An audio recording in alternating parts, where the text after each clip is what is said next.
Behind sunset-coloured sandstone walls stood the royal garden of Zanzibar. The air carried cloves, cardamom, frangipani, and a salty hint from the harbour. Each dawn, Sultan Mainoun, proud heir of sailors and storytellers, walked its paths, brushing every leaf the way a captain checks his crew. His greatest treasure was a single towering date palm, green as a glowing emerald. Once a year, that palm produced golden fruit that lit up the dusk. Palace cooks whispered that one bite could chase away almost any illness, so Majnun judged each year of his rule by the size of the harvest. Of his 7 sons, 6 were as sturdy as the tree itself, broad-shouldered princes who hurled bronze spears clear across the practice pool. The youngest, Juma, preferred scrolls to swords.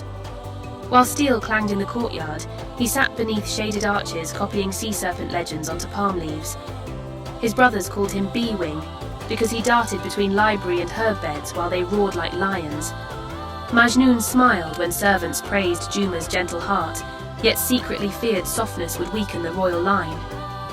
But roots of greatness often hide in quiet soil, waiting for the right storm to rise and show their strength.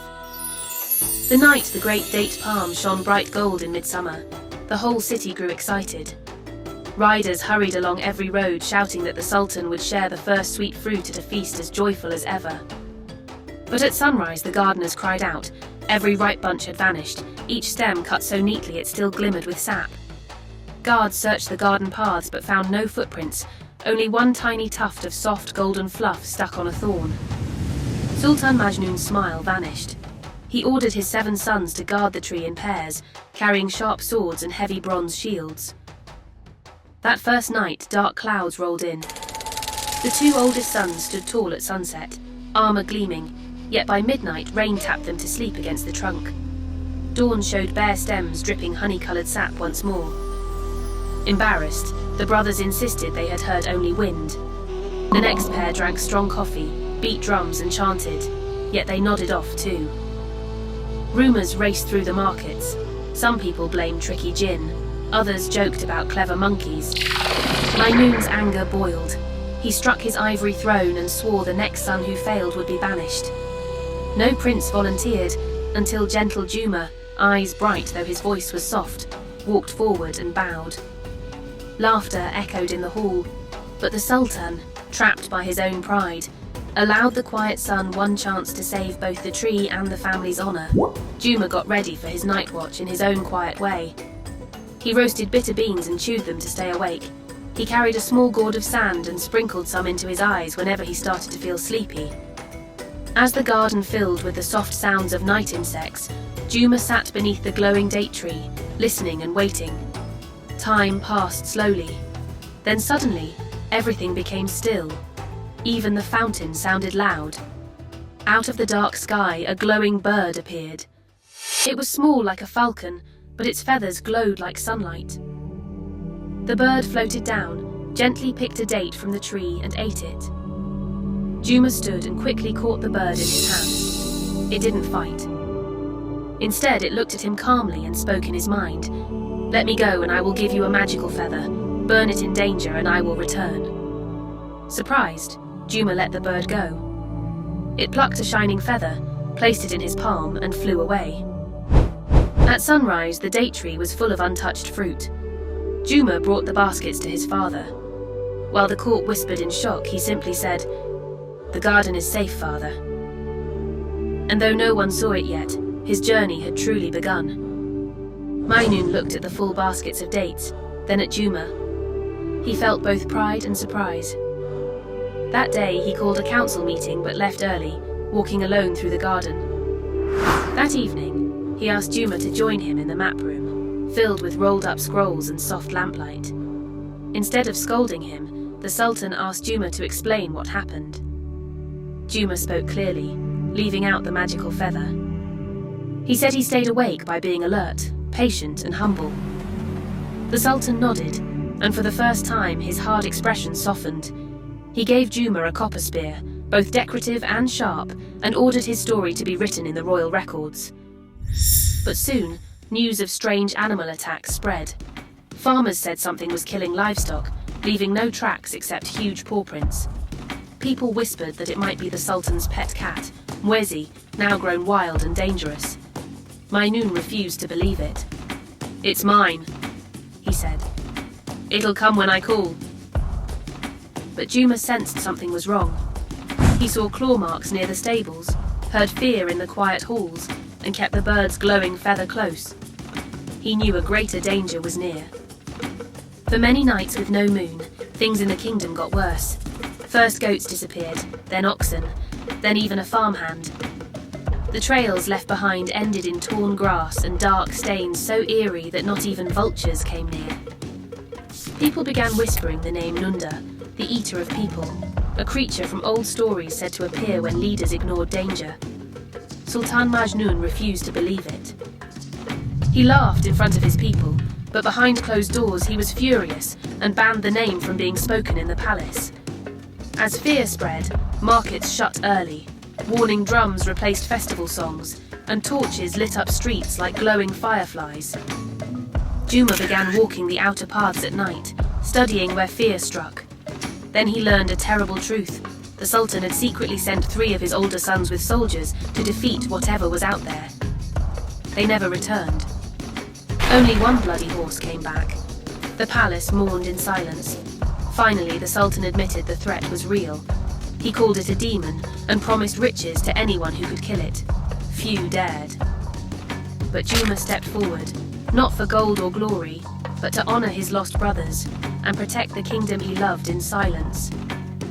With his copper spear, a pouch of herbs, and the glowing feather hidden safely, Juma left the safety of his home and entered the wild lands beyond. He crossed noisy swamps full of unseen creatures, past giant baobab trees, and climbed cliffs above the grassy plains of Tanzania. Along the way, he battled powerful beasts, ones that people only spoke of in stories. Fought a massive leopard, a terrifying hyena with jaws like steel, and a red-maned lion that looked like it came from a dream. Though each fight made him stronger, none matched the monster his mother described, glowing eyes and fur dark as storm clouds. After every battle, Juma carried home parts of the beasts, claws, fangs, and fur. His mother, Fatima, looked closely each time and gently said, "No, this isn't the one. Keep going, my son." Months went by. Then one stormy night, lightning lit up the sky as Juma found a broken clove plantation. The wind howled, and he saw huge footprints sunk deep into the muddy ground. The air smelled like something burned. Juma knew he was finally close. Rain poured sideways as Juma moved quietly through the broken-down granary of the old plantation. Inside, the darkness was thick and heavy. A flash of lightning lit up the monster, the Nunda.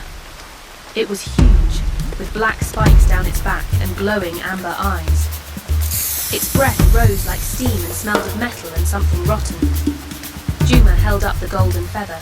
He struck a spark, and it burst into light, forming the magical bird. Its cry was loud and sharp like a bell breaking. The Nunda jerked back, swinging its head as its claws tore through wooden beams. Juma ran forward and thrust his copper spear into the beast's chest. The metal pierced muscle and pushed toward the heart. The Nunda screamed and crashed through the building, dragging Juma with it, but he held on. Lightning flashed again, above the glowing bird, below the brave boy. At last the beast fell, and its eyes lost their fire.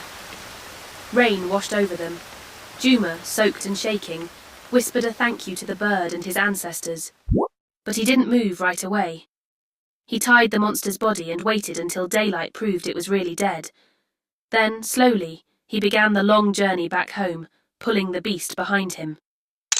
Juma's return felt like sunrise after a long, dark storm. Children ran ahead, shouting, "The beast is dead!"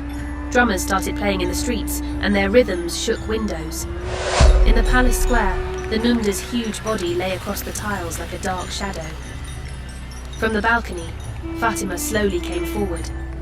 She touched the beast's face, nodded once, and let a proud tear fall.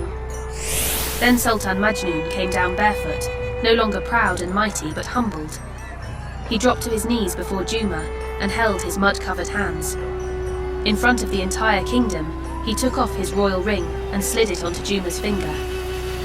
"Let it be known," he said, his voice shaky. that real strength doesn't always show. From today, this sun will protect the Isles. Trumpets played, merchants tossed saffron petals, sailors lit flares at the harbour like orange stars. Juma raised his hand for silence. He reminded them to listen before danger grows loud, and to care for every part of the kingdom, not just the shiny parts. His words travelled farther than any sword. People remembered them in alleys, on rooftops, and even in fishermen's songs across the sea. After the Nunda's fall, Zanzibar began to heal. Farmers replanted their crops in fields once marked by fear. Craftsmen turned the Nunda's hide into strong shields, carving the words, "Listen before it's too late." Majnun invited elders from all villages and created a rule. Each place must choose a storyteller to record strange dreams, warnings, or signs of danger. Juma helped build tall towers along the coast and opened a new school where kids learned how to fight, but also how to think and care. Artists carved Juma's story, the Ballad of the Seventh Son, into wooden boards hung in marketplaces. At every festival, people paused to remember those lost to pride and silence. Fatima tended the herb garden, now filled with young people training to be both healers and protectors. At sunset, she often found Juma fixing benches beneath the date palm. Birds sang overhead, and on quiet nights, a glowing feather sometimes floated down from the sky. It was no longer needed, but never forgotten. It reminded everyone that strength, kindness, and paying attention had taken root in their island, and would always protect it. Years passed. Buildings aged, but the story lived on. Storytellers still gathered under the stars to share Juma's tale. They warned that monsters don't always come roaring. Sometimes they sneak in quietly, like a pet that grows wild, or a warning that gets ignored. The story teaches leaders to value truth over praise. It reminds quiet people to trust their instincts. Children lean forward when the glowing bird appears, knowing that being kind can lead to powerful friendships.